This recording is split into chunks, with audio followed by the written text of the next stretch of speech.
에베소서 1장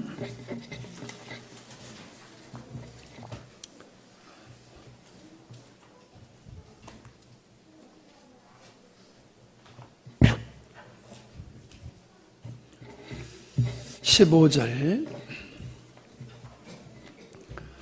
이로 말미암아 주 예수 안에서 너희의 믿음과 모든 성도를 향한 사랑을 나도 듣고 내가 기도할 때에 기억하며 너희로 말미암아 감사하기를 그치지 아니하고 우리 주 예수 그리스도의 하나님 영광의 아버지께서 지혜와 계시의 영을 너희에게 주사 하나님을 알게 하시고 너희의 마음의 눈을 밝히사 그 부르심의 소망이 무엇이며 성도 안에서 그 기업의 영광의 풍성함이 무엇이며 그 힘의 위력으로 역사하심을 따라 믿는 우리에게 베푸신 능력의 지극히 크심이 어떠한 것을 너희로 알게 하시기를 구하노라. 아멘. 메리 크리스마스.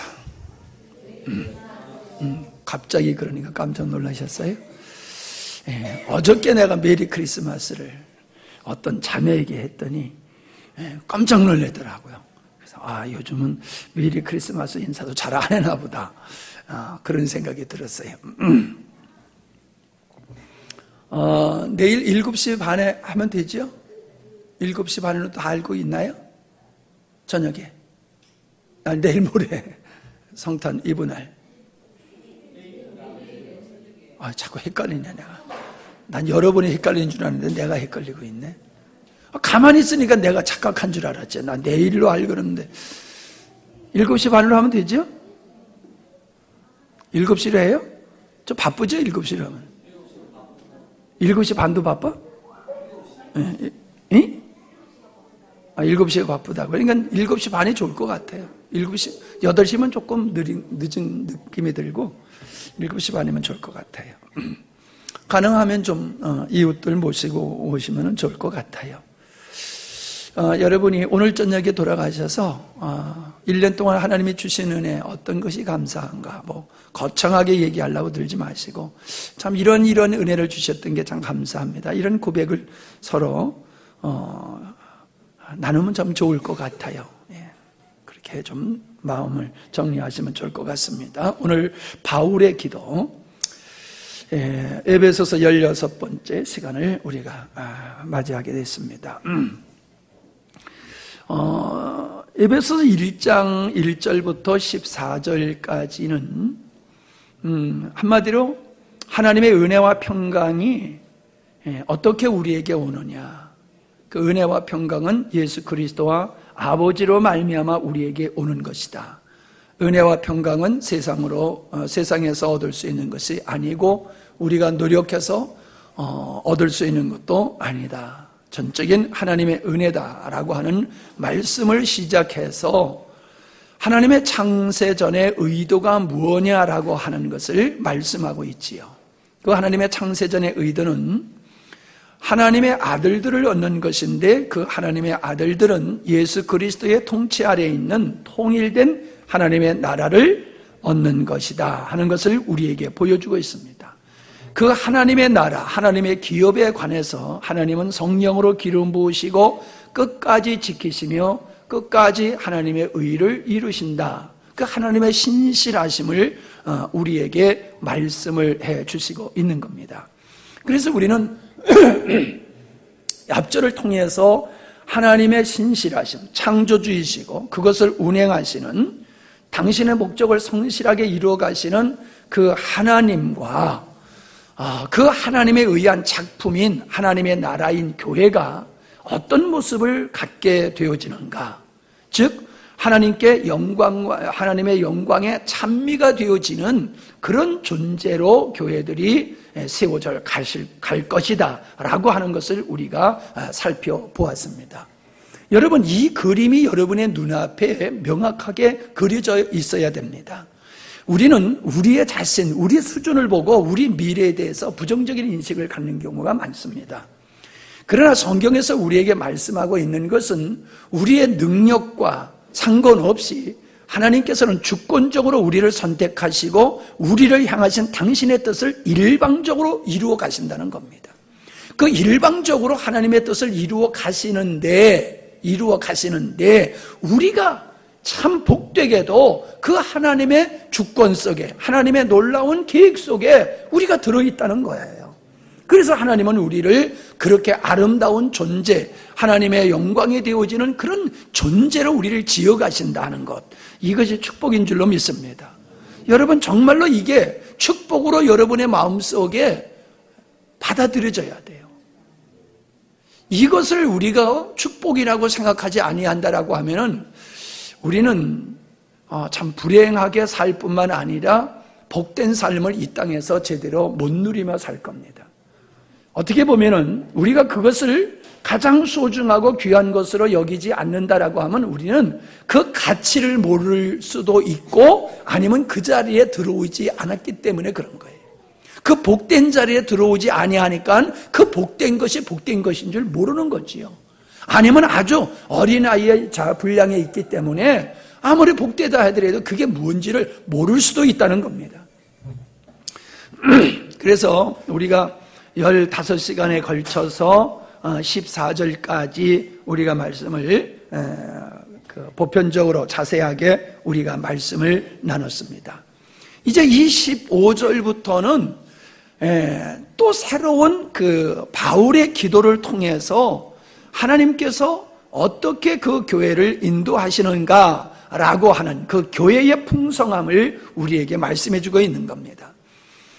교회라고 하는 것을 그저 단순하게 이 땅에 보여지는 예배당이나 크리스찬들의 그 모임 정도가 아니라 그리스도의 통치 아래 있는 자들의 그 모임이 하나님의 충만하심으로 충만한 상태다라고 하는 겁니다. 이 땅에 하나님의 생명이 충만하지 않습니까? 하나님의 생명이 충만한 것은 자연을 통해서 우리는 볼 수 있어요. 우주가 이렇게 운행하는 모습을 보면서 하나님의 생명의 풍성함을 볼 수가 있는 겁니다. 그러나 그것은 일반적인 거지요.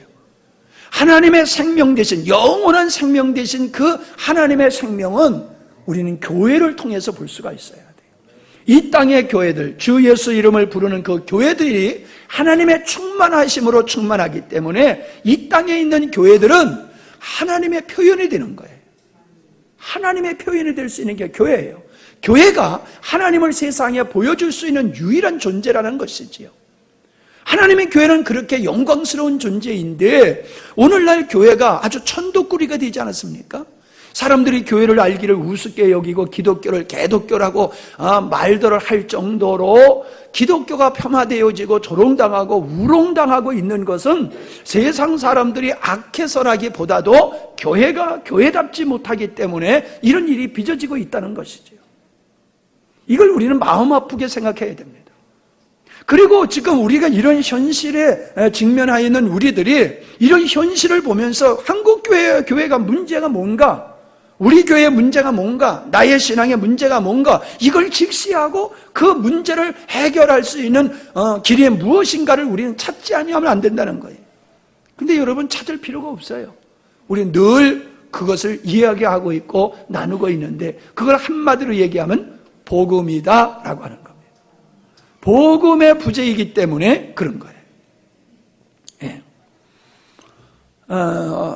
21세기의 기독교의 큰 지도자라고 말하는 존 메가더 목사님이 한국 기자들하고 인터뷰한 것이 그 페이스타임에 거기에 나와 있더라고요. 페이스북에 나와 있더라고요.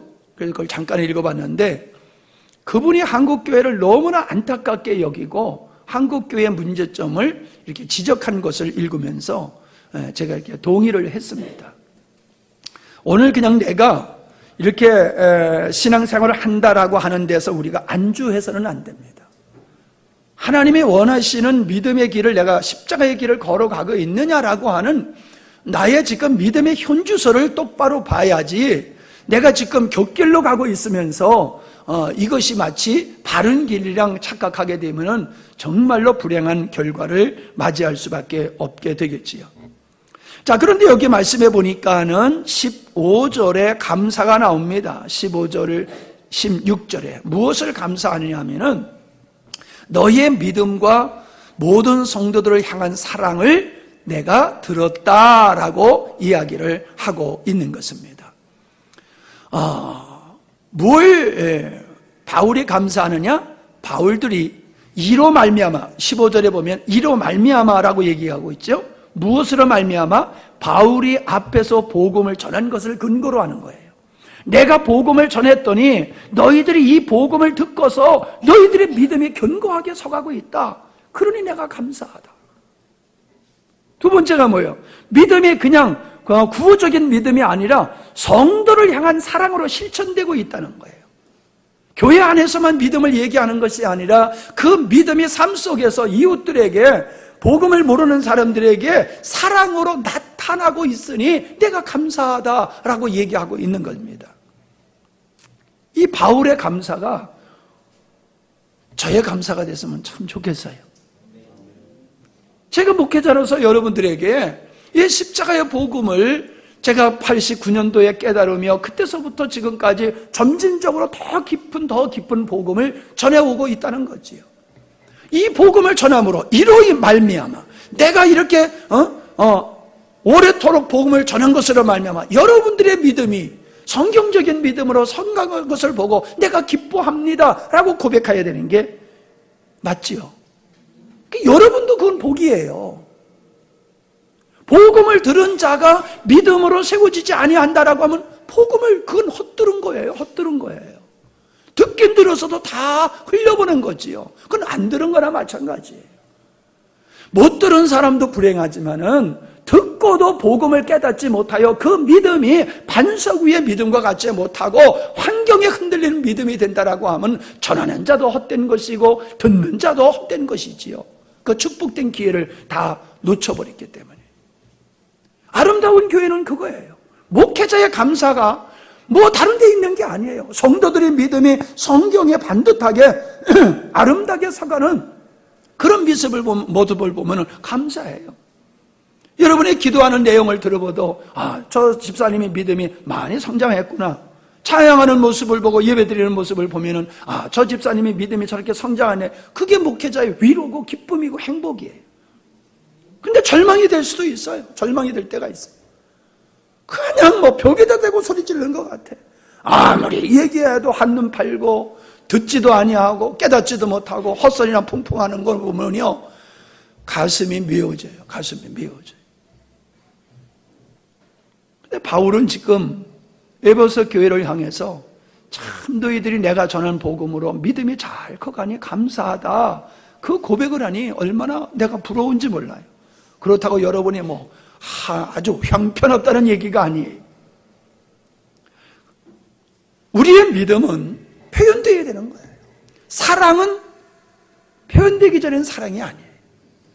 사랑은 마음속으로만 있으면 사랑이 아니에요. 사랑은 희생과 섬김을 통해서 표현될 때에 비로소 사랑이거든요. 말로 사랑합니다. 그건 소용없는 거죠. 예. 에베소 교회는 그 믿음이 바깥으로 나타나서 모든 사람이 그들의 믿음을 볼 수 있었다. 그래서 바울이 그걸 보고 그걸 듣고 기뻐하고 감사하고 있는 모습을 볼 수가 있어요. 자, 그러면서 이제 중요한 것이 바울의 기도가 그 에베소 교회를 향해서 기도하고 있는 것을 보게 되어집니다. 이 바울의 기도의 모습을 보면서 전에도 이 말씀을 우리가 나눴던 적이 있습니다. 그런데 오늘 이번에는 이 말씀을 묵상하면서 나에게 새로운 은혜가 되는 거예요. 바울의 마음이 내 마음속에 다가와요. 바울이 복음을 열심히 전했음에도 불구하고 그가 지금 간절하게 기도하고 있는 모습을 볼 수가 있습니다. 자, 그 간절함이 기도로 나타나고 있어요. 절박함이 기도로 나타나고 있어요. 사람이 왜 기도합니까? 자기가 부족함을 알 때 기도하게 되는 거죠. 소원이 있을 때에 기도하게 되는 거죠. 바울이 능력자입니다. 아주 지성인입니다. 박식한 사람입니다. 그의 언변을 사람들이 따라갈 수 없을 정도입니다. 그래서 아그리빠 왕은 네 지식이 너를 미치게 했다라고 할 정도로 지식이 많은 사람입니다.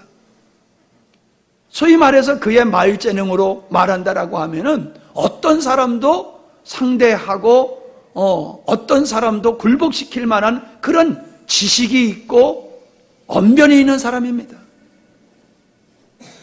그런데 뭐가 부족해서 지금 바울은 기도를 하고 있느냐는 거예요. 우리가 사도행전을 바라보면 사도 바울이 누구를 만나서 항복한 사람이 있습니까? 다 굴복시켰지요. 다 굴복시켰어요. 그런 그가 지금 에베소 교회를 향해서 간절히 기도하는 모습을 볼 때에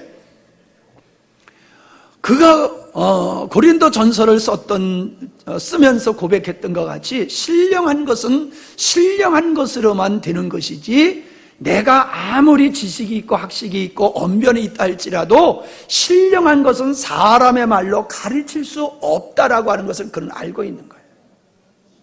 내가 하나님에 관해서 아무리 얘기를 해도 저들이 하나님을 알아갈 수 있는 게 아니라는 거예요.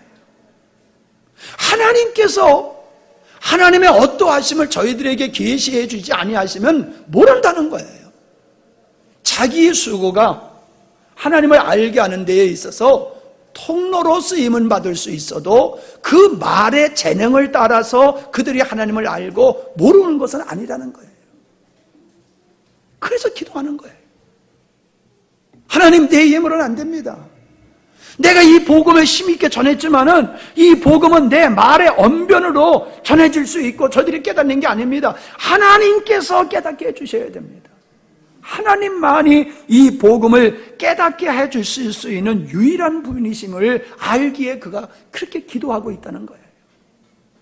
겸손한 사람이지요. 자신을 아는 사람이에요. 이걸 반대로 얘기하면은 바울이 복음을 전하기 위해서 그렇게 간절히 기도했다라고 하면은 말씀을 받는 사람도 그런 간절한 기도가 있어야 된다는 거예요. 우리 목사님이 아무리 골백 번 말씀을 해도 내 귀가 열려지지 아니하면 저는 듣고 깨달을 수가 없습니다. 우리 목사님의 세상의 모든 지식을 가장 아름다운 미사여구를 섞어서 복음을 전한다 할지라도 하나님이 나에게 계시의 영으로 역사하지 아니하면 내가 깨달을 수 없습니다. 그러니 하나님 나에게 이 복음을 깨닫게 해주세요라고 하는 간절한 기도가 같이 있어야 된다는 거죠. 주려고 하는 자의 열심과 받으려고 하는 자의 열심이 같아야지 이 같지 아니하면은 주고자 하는 자의 열심이 헛될 수밖에 없다는 거죠. 기도에는 대상이 있습니다. 기도에는 내용이 있습니다. 이걸 바꿔서 얘기하면은 우리의 믿음에는 대상이 있어요. 우리 믿음의 대상, 우리 믿음의 내용이 있어요. 그리고 우리가 믿음을 갖고 있는 하나님과 우리와의 관계가 있다는 것이지. 우리는 대상 없는 믿음이라고 하는 것은 그게 샤머니즘이라고 얘기를 하는 거예요. 그냥 막연한 존재에게 신앙을 가지고 있는 것, 샤머니즘이죠. 우리가 믿습니다 한다고 할 때에 그 믿는다는 대상이 어떤 존재이며 그 대상이 어떤 인격자고 어떤 분인가를 우리가 믿는 것이지요. 내용이 잘못되면요 이단이 되는 거예요. 내용이 잘못되니까는 잘못된 삶을 살아가는 거예요.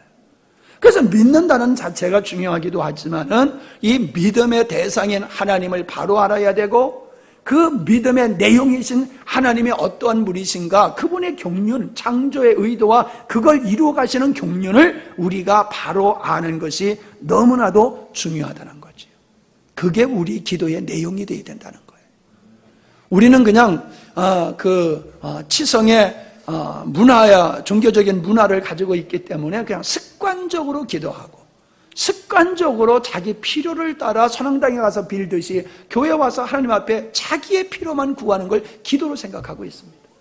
그게 아니라고 하더라도 이것에서 쉽게 벗어나지를 못해요. 우리가 기도해야 할 내용은 나의 필요를 구하는 게 아니라 주님의 뜻이 이루어지기를 위해서 기도하고 주님께서 나에게 원하시는 그 역할을 감당해낼 수 있는 은혜를 구해야 될 줄 믿습니다. 나의 필요를 구하는 게 아니에요. 사명을 감당할 수 있는 자로 내가 세워지길 위해서 기도해야지, 내 소원을 하나님께 구하는 것은 기도의 참다운 모습이 아니다라고 하는 것을 우리가 알아야 됩니다. 바울이 이러한 기도를 하고 있는데, 저는 말씀을 묵상하면서 참 은혜가 됐던 게 뭐냐 하면은, 참 바울은 믿음의 정수를 아는 사람이다 라고 하는 겁니다. 예, 믿음의 정수를 알아야 돼요. 그냥 교회만 왔다 갔다 하면은 바른 믿음을 가질 수가 없어요. 진리를 알아야 돼요. 하나님을 알아야 돼요. 십자가를 알아야 되고, 부활을 알아야 되고, 성령을 왜 우리에게 보내주셨는지 하나님의 그 경륜을 우리가 똑바로 알아야 돼요. 제가 늘 얘기합니다. 사람들은 기독교 신앙하면은 우기는 거로 생각하고, 과학하면은 그건 아주 논리적인 것이다라고 생각하는데 반대다. 기독교야말로, 성경이야말로, 하나님이야말로 아주 논리적인 분이고, 과학이야말로 입증할 수 없는 것을 기다라고 우기는 게 과학이다. 제가 그렇게 항변을 할 때에 사람들은 동의를 합니다. 하나님이 하시는 일은 죄인인 우리가 볼 때에 이해가 안 돼서 그렇지, 하나님이 하신 일들을 가만히 들여다보면 얼마나 논리적이고 얼마나 우리말로 말하면 과학적인지 몰라요. 빈틈이 없어요. 하나님이 하시는 일은 무조건 믿어, 이게 하나도 없어요. 그게 안 믿어지는 것은 우리 수준이 인간이고, 우리의 악함, 우리의 정서, 관습, 그 전통에 의해서 하나님의 말씀을 보니까 이해가 안 되는 것이지, 하나님이 하시는 일이 오류가 있어서 뭔가 잘못된 것 때문에 이해가 안 되는 게 아니에요. 우리가 하나님의 관점에서 보면은 정말로 하나님이 하시는 일은 하나님의 사랑을 근거로 해서, 하나님의 그 수준에서 하나님의 능력으로, 하나님의 지혜로 하시는 것을 보면서 감탄할 수밖에 없어요. 감탄할 수밖에 없어요. 우리가 오늘 말씀을 보더라도 그렇지 않습니까? 여기 말씀에 보면은 하나님을 알길 원한다. 부르심의 소망과 기업의 영광과 우리에게 주신 능력을 알기 위해서 기도하고 있어요. 그런데 이걸 위해서 기도하기 전에 뭘 구하고 있습니까? 지혜와 계시의 정신을 먼저 구하고 있다는 거예요. 그리고 마음의 눈이 밝혀지기를 위해서 기도하고 있다는 거예요. 왜? 지혜와 계시의 영에 의해서만 우리는 하나님을 알 수 있는 거예요. 다른 거로서는 하나님을 알 수 없어요. 또 마음의 눈, 그걸 총명이라고 얘기해요. 총명하다 그래요. 마음의 눈이 밝혀져서 하나님이 하시는 일들을 아주 지혜롭게 볼 수 있는 이것이 있어야 된다는 거예요. 그 마음의 눈이 밝혀져야 된다고 로마서 12장에서도 말씀하고 있잖아요. 마음의 눈이 밝혀지지 아니하면 보아도 몰라요. 들어도 몰라요. 여러분, 우리가 말씀이 들으면은 잘 깨달아지는 거는요, 설교를 잘해서 그런 게 아니에요. 여러분이 들을 수 있는 귀가 열려져 있기 때문에 잘 듣는 거예요. 잘 이해가 되는 거예요. 여러분이 대단해서 그게 잘 이해가 되는 거지, 내가 설교 잘해서 그런 게 아니에요. 이럴 땐 크게 아멘 해도 괜찮아요. 여러분이 준비가 잘 돼서, 여러분이 말씀을 들을 수 있는 준비가 돼서, 옥토가 돼서, 뭐야? 지혜와 계시의 영 안에 있어. 마음의 눈이 밝아져서 보기만 하면 알아, 뭐 듣기만 하면 척척이야. 아무리 좋은 씨앗이라 할지라도 길가밭에 뿌리면은 안 나잖아요. 하나님의 복음이 아무리 귀한 것이라 할지라도 듣는 자의 마음이 옥토가 되지 아니하면은요, 그건 튕겨나가는 거예요. 다 튕겨나가는 거예요. 그래서 우리는 우리의 마음을 기경해야 되는 거예요. 마음을 기경해서 우리 마음속에 하나님의 말씀을 대적하는 것이라든가, 하나님 말씀보다도 높아진 것들을 꺾어서 하나님 말씀 앞에 굴복시키는 이 상태에서 말씀을 들을 때 아멘이 되는 거예요. 그게 없어 보세요. 글쎄 목사님, 말씀은 좋은 거지만 우리가 살아가는 현실은 그렇지 않습니다. 우리가 말씀대로 살게 되면은 직장 잃어버리고 장사도 안 되고 망합니다. 그런 생각이 내가 가지고 있으니까 말씀이 안 들어오고 튀는 거예요. 튀어나가는 거예요. 그러면 죽을 각오로 해야지요. 죽고자 하는 자는 산다고 그랬잖아요. 영적으로만이 아니라 정말로 복음을 해서 난 죽어버릴 거야 라는 마음을 가지고 살아보세요. 그럼 하나님 꼭 살려준다는 얘기는 안 하셨어. 죽을 수도 있어. 근데 안 살려줘도 죽을 각오로 하고 직장에서 쫓겨날 각오로 하고 살아가면은 마음이 열려요. 들으면 알고 보면 깨닫는 거예요. 정말 갑갑한 사람은 어떤 사람이냐면, 마음에 다친 사람, 마음의 눈이 다친 사람은 어떤 사람이냐면, 따라합시다. 안다. 이 안다는 사람이에요. 나는 알아. 이 사람은요, 귀가 콱 닫힌 사람이에요.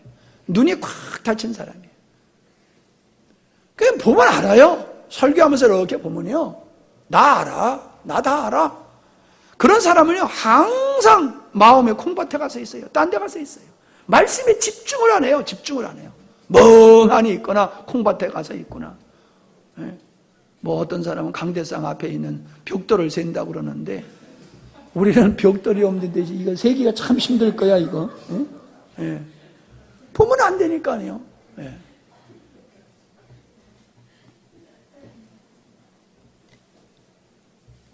그래서 제가 바울하고 비슷하잖아요.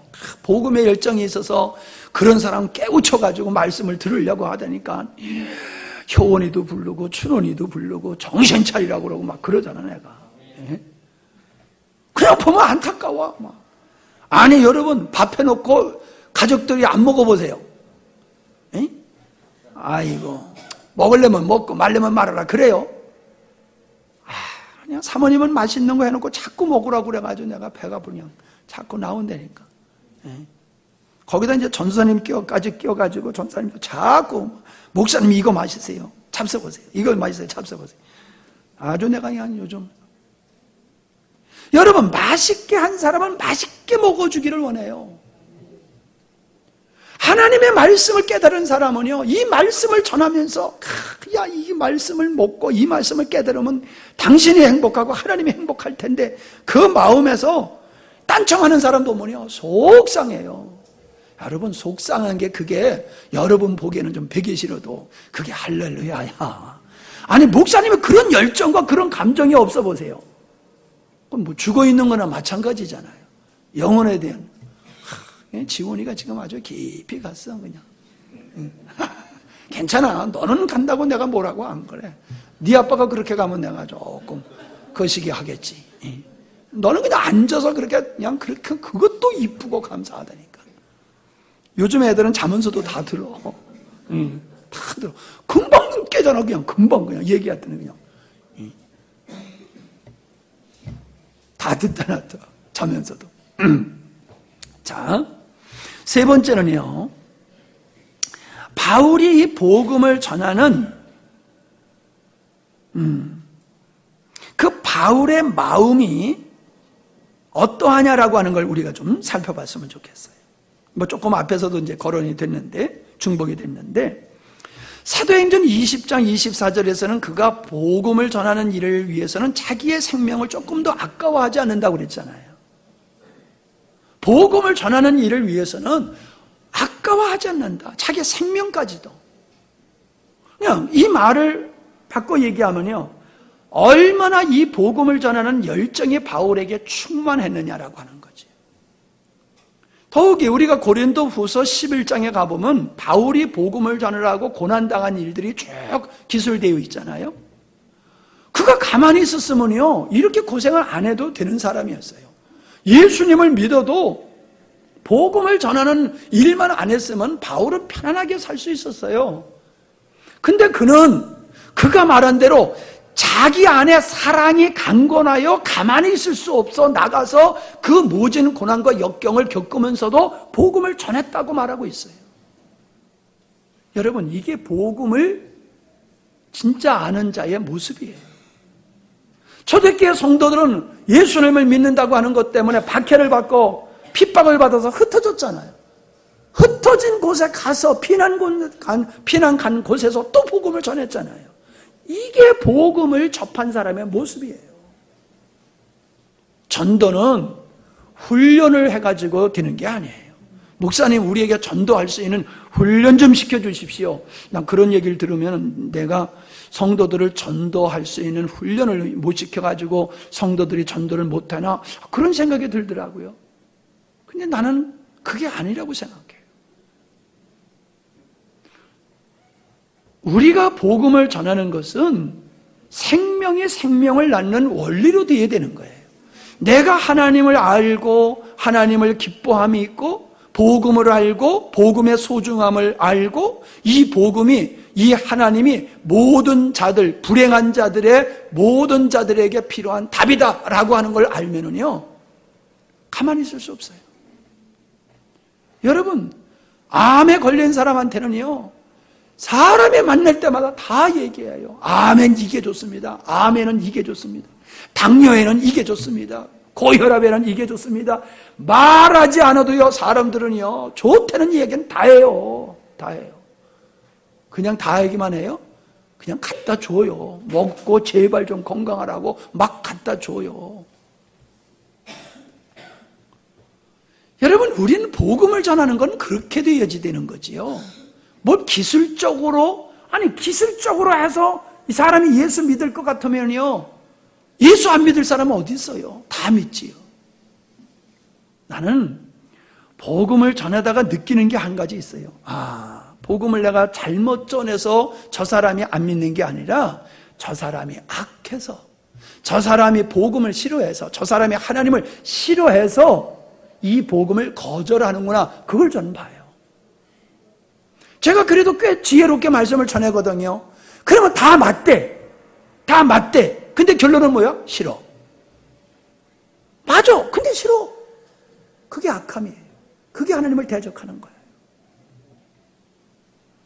우리가 복음을 잘못 전하니까 저들이 이해를 못해서 안 받아들이는 게 아니에요. 하나님의 선택한 자는요, 시원찮게 얘기해도요, 그냥 교회만 가자. 그래도 따라온다니까요.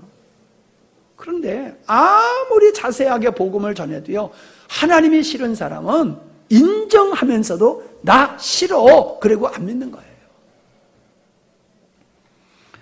그러니까 우리가 중요한 게 뭐냐면 사랑하는 마음이 있느냐, 복음에 대한 열정이 있느냐, 그것이 있으면은 우리는 전도가 되는 거예요. 전도가 되는 거예요.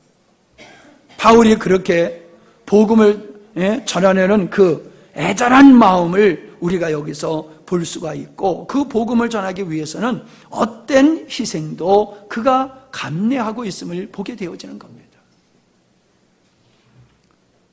미안한 얘기지만요, 뭐 미안한 것도 사실 아니지만 그래도 미안한 얘기라고 하는 이유는, 우리가 복음을 전하지 못하는 건요, 복음에 대한 누림이 적기 때문에 그래요.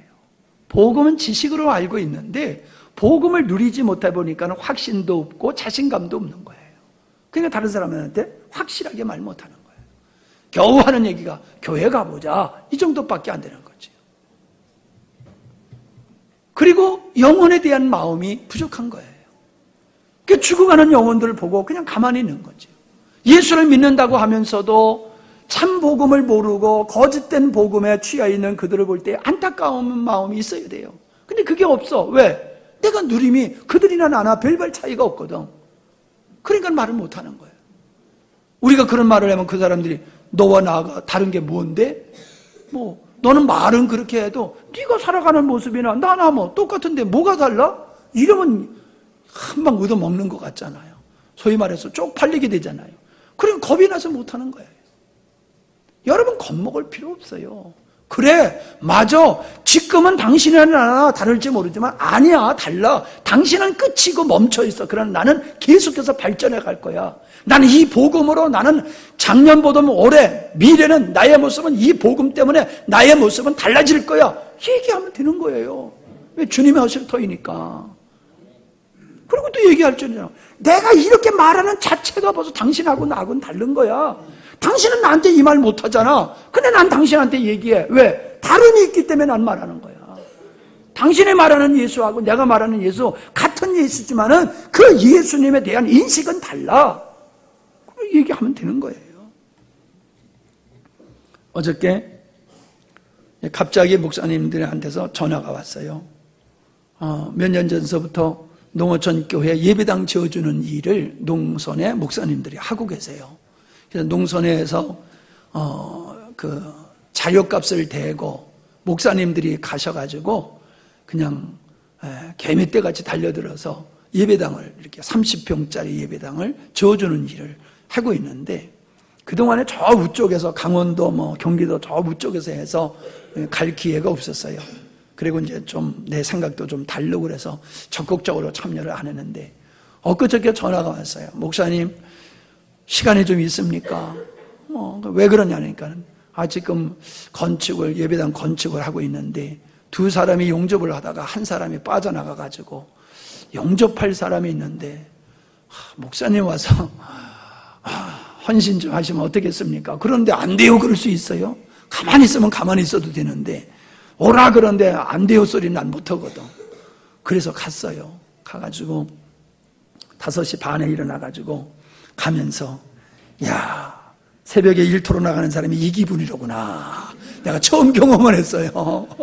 5시 반에 일어나가지고 여기서부터 2시간 반을 달려서 가가지고 하루 종일 용접을 하는데 오래간만에 하니까는 재미도 있고 가스 냄새가 얼마나 코를 찌르는지 저녁쯤 되니까는 컨디션이 별로 안 좋아지더라고요. 열심히 어저께 일을 했어요. 그리고 이제 오늘도 이제 한 2시까지 해야지 마무리 질 텐데 비가 오는 바람에 그냥 아침만 또 권사님이 또 일하신다고 오딱을 해오셨더라고. 아침에 또 오딱을 해서 오딱만 먹고 그냥 올래니까 얼마나 미안한지. 그걸 먹었으면 일을 해야 되는데 일도 안 하고 비 온다고 그냥 오니까 좀 뒤통수가 건질건질 좀 하긴 하더구만. 밥을 먹고 잠시 앉아가지고 이야기하면서 옛날에 집 짓던 얘기, 우리의 이 수양관 짓는 얘기, 도로 포장하는 얘기 하면서 10몇 톤짜리에다가 이 판넬을 싣고 왔을 때 올라가서 보니까는 한 3층 꼭대기에 있는 것 같은 데서 한 6m짜리를 이걸 내리려니까는 정말 아찔했는데 그거를 기계로 안 내리고 손으로 다 내렸단 말이에요. 지금 생각하니까는 아찔해. 아찔해. 이 포장 올라오는 거 이거 손으로 다 버무려가지고 경운기로 저 밑에서 실어가지고 그것도 거꾸로 올라와가지고 그걸 버무리고 내려가고 해서 이거 포장을 밑에까지 다 했을 때 정말 고생 많이 했는데 내가 미친 듯 내가 왜 그런 일을 했는가. 한 15년 정도 더 되겠지요. 한 15년 정도는 몸으로 돈으로 돈 있는 거 다 집어넣고 몸으로 다 하고 낮이고 밤이고 죽도록 내가 그렇게 일을 한 거 아니에요. 그렇게 죽도록. 내가 왜 이렇게 죽도록 일을 했어? 건물 짓는 게 목적이 아니었다는 거예요. 복음을 어떻게 하면 복음을 전할까? 이 수양관을 통해서 사람들이 와서 쉬면서 그 사람들에게 복음을 전하고자 하는 그 열정 때문에 하루 이틀이 아니야. 한 번, 두 번이 아니야. 짧게 잡아서 15년 동안을 그렇게 일을 했다니까.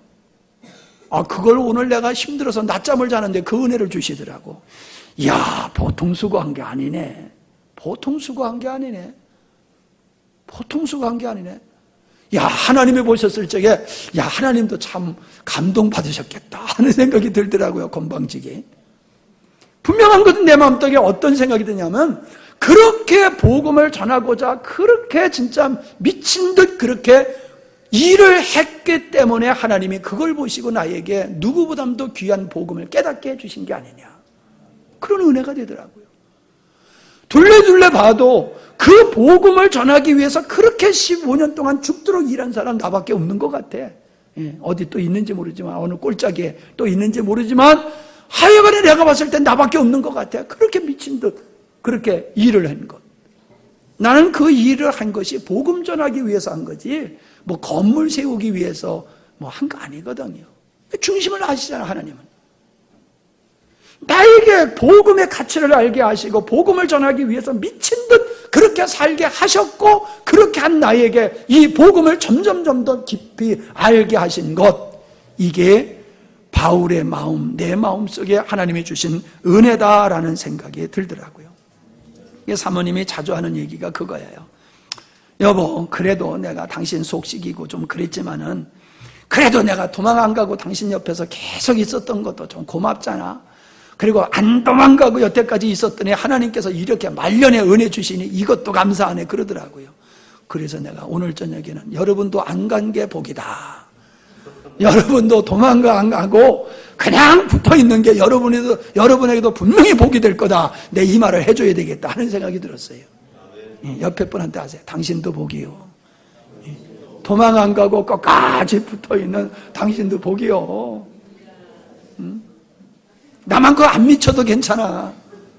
우리 전도사님만 같이 그냥 붙어만 가면 돼. 그냥 날아가는 놈한테 붙어가는 놈이 더 실력 있는 사람이요. 붙어만 가도 부스러기 은혜도 입잖아요. 부스러기 은혜도. 이 성경에서 뭘 얘기하고 있어요? 주님이 심령이 가난한 자는 복이 있다 그러면서 하시는 게 뭐예요? 천국이, 하나님의 나라가 저희 것이다 라고 얘기를 하고 있어요. 여러분, 죽어서 천국 가는 것만을 얘기하고 있는 게 아니에요. 저는 이 말씀의 진리는 이 땅에서 누릴 수 있는 천국의 삶을 얘기한다고 하는 말이에요. 심령이 가난한 자, 하나님을 향하여, 복음을 향하여, 진리를 향하여 심령이 그냥 심령이 가난해서 목말라 하는 그런 사람에게는 하나님께서 이 복음의 가치, 하나님의 나라의 가치를 알게 하신다는 거예요. 그래서 저희 것이 되게 하신다는 거죠. 의에 줄이고 목마른 자는 복이 있나니 그들은 원하는 것을 얻을 것이다. 원하는 것을 얻을 것이다. 뭐예요? 원하는 게 뭐가 되겠냐? 의가 되어야 된다는 거예요. 의를 구하는 자, 의를 구하고 목마른 자는 그걸 반드시 얻게 될 거다. 그래서 주님이 뭐라고 그랬어요? 구하라 주실 것이요, 찾으라 찾을 것이요, 문을 두드리라 그러면 열어 주실 것이다. 구하는 사람마다 받을 것이요, 찾는 사람마다 찾을 것이요, 문을 두드리는 사람에게 열려 주실 것이다. 이 복음은 가만히 있는 사람에게 가지 않아요. 복음은 누구에게 이게 가느냐? 목마른 사람, 구하고 두드리고 찾는 자에게 가는 거예요. 와서 앉아있다고 그 사람이 복음을 깨닫는 거 아니에요. 목마른 자의 것이요, 목마른 자의 것. 여러분, 얼마나 여러분은 복음이, 목사님이 그렇게 반복해서, 그렇게 계속해서 전하는 이 복음에 대한 갈망이 여러분에 얼마나 있습니까? 그건 여러분이 아실 거예요. 여러분이 복음에 대한 갈망이 있는 것만큼 여러분은 복음의 진수를 여러분은 깨닫고 누리게 될 거예요.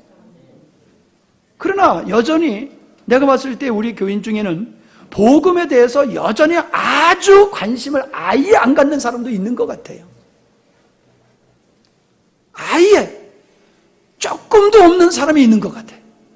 내가 잘못 봤으면 참 좋겠어요.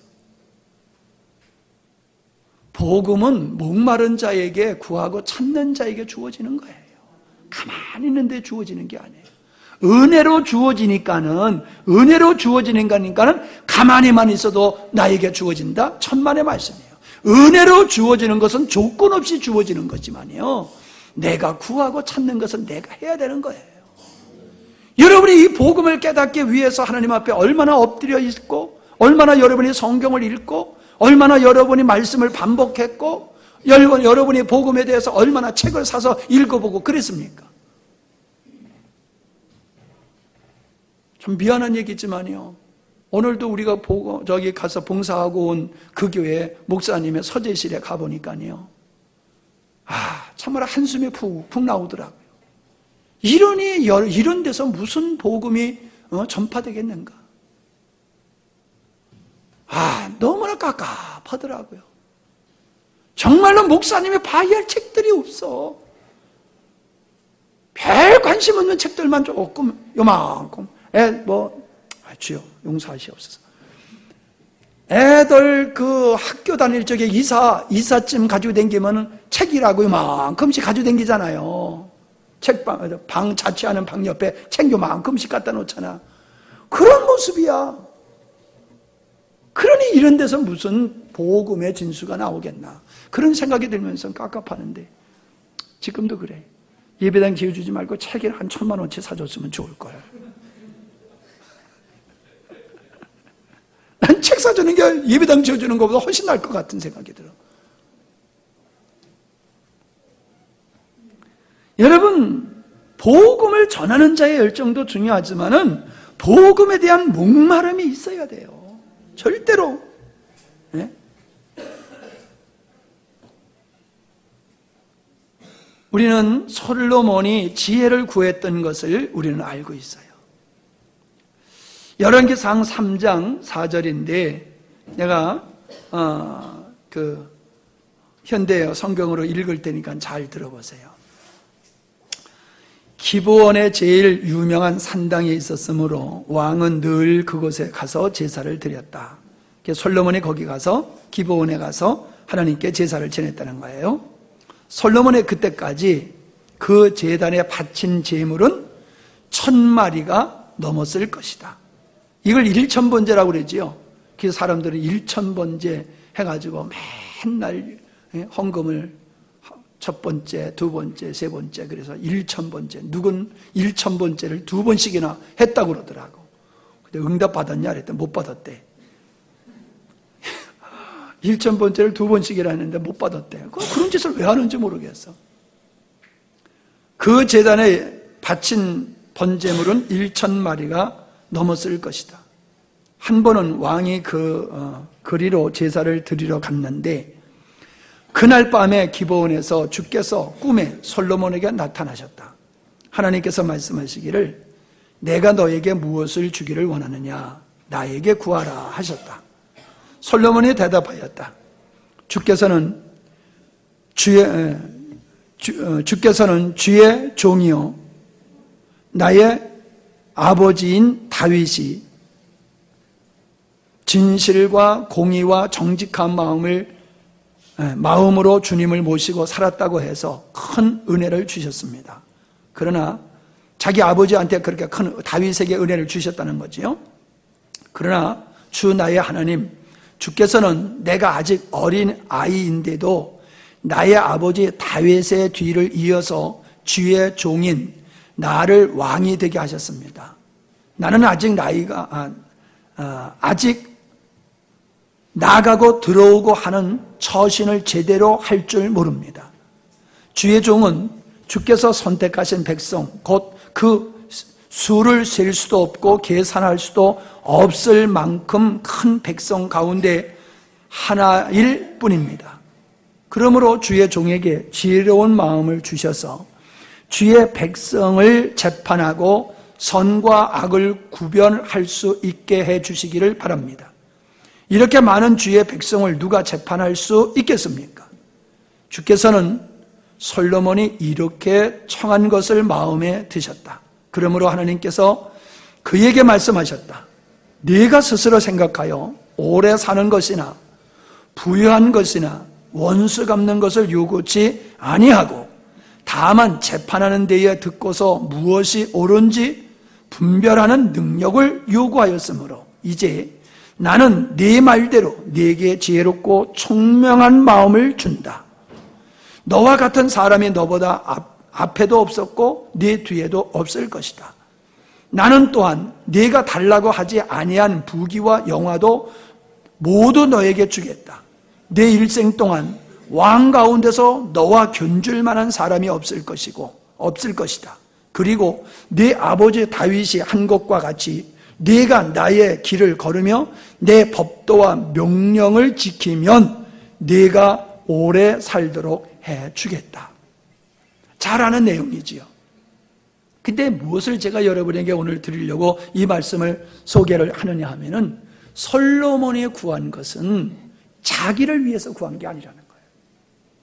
하나님이 자기에게 맡겨준 왕의 직무를 바르게 감당하기 위해서 지혜를 구했다는 거예요. 오늘 우리가 무엇을 구하냐는 거예요. 하나님을 감동시킬 만한 걸 구해야 되잖아요. 여기 그랬잖아요. 부귀, 영화, 권세 너 원치 않지 않느냐. 그러니 이것까지 주겠다라고 하셨잖아요. 우리 주님이 뭐라고 그러셨어요? 그의 나라와 그 의를 구해.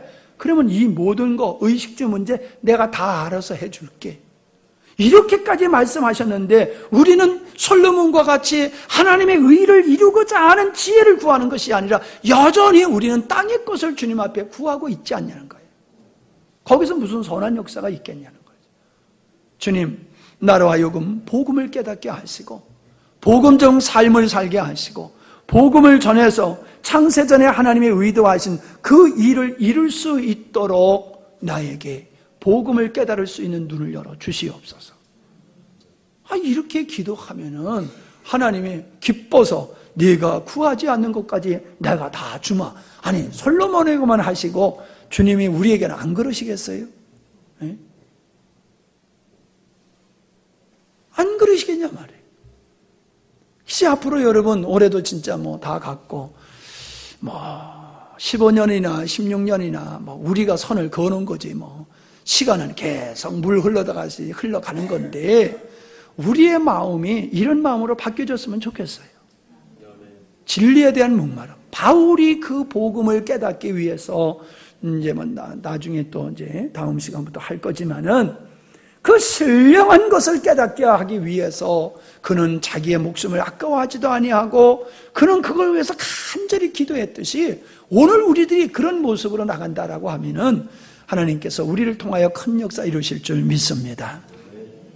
기도하십니다. 하나님 아버지, 바울이 기도한 모습이 우리에게 얼마나 감동을 주고 있는지요.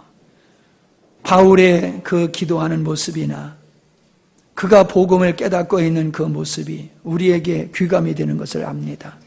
하나님, 우리로 하여금 신령한 것을 먼저 알게 하시고 그 기쁨이 누림이 우리에게 먼저 있으므로 다른 사람들에게 전하지 아니하고는 견딜 수 없는 그런 삶과 우리의 삶이 복음적인 삶이 되어서 에베소 교회의 성도들을 보고 바울이 기뻐했던 것과 같이 하나님이 기뻐하시며 교회가 기뻐할 수 있는 그런 믿음의 자리로 우리가 나가게 해 주시옵소서.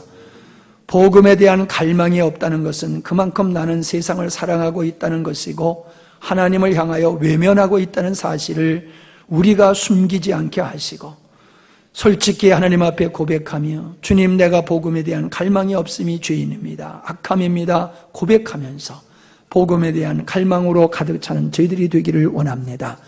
은혜 위에 은혜를 더하셔서 이 귀한 것들을 알게 하시고 누림이 있게 해주시옵소서. 예수님의 이름으로 기도하옵나이다. 아멘.